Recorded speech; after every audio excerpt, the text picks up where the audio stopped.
So I want to talk to you about a thing that I've experienced as a reader, doing card readings, geomancy, everything like this, predictive readings. And I think of it as outcome blindness. And it's when we're interpreting the outcome of a reading, seeing what the future trend is, and we are somehow blinded by our preconceived ideas of what could or should happen in that situation, and we misinterpret what we find in the reading based on our preconceptions.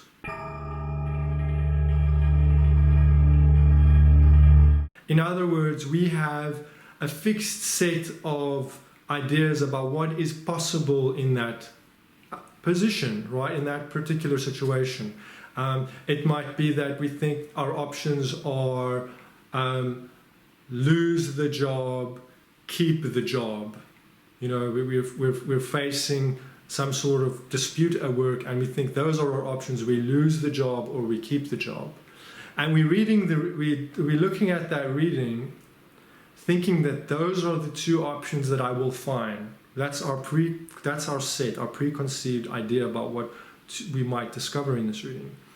And then we look at this reading and we either completely misinterpret it. What we find there, what we think we see there, is not what happens at all, because we're looking at it in terms of these two preconceived outcomes.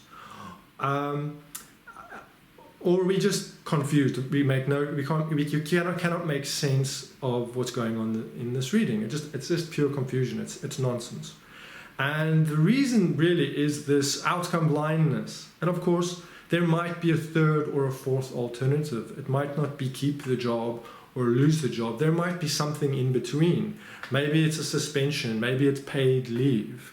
Maybe it's being demoted to being a contractor. Maybe there is some other variation which, in our anxiety, in the paroxysm of that moment that we're trapped in, where we're kind of seeing things in this either or way, that blinds us to these other options. And because we're coming to the reading with these preconceived outcomes in mind as options, we're somehow blinded to what is really there. The idea that I want to share with you is letting go of outcome blindness. Especially when there's a lot of emotion involved, coming to a reading with a sense of innocence, some fresh eyes, and you might find that you are surprised that there are a third or fourth alternative in the outcome that you hadn't even thought about.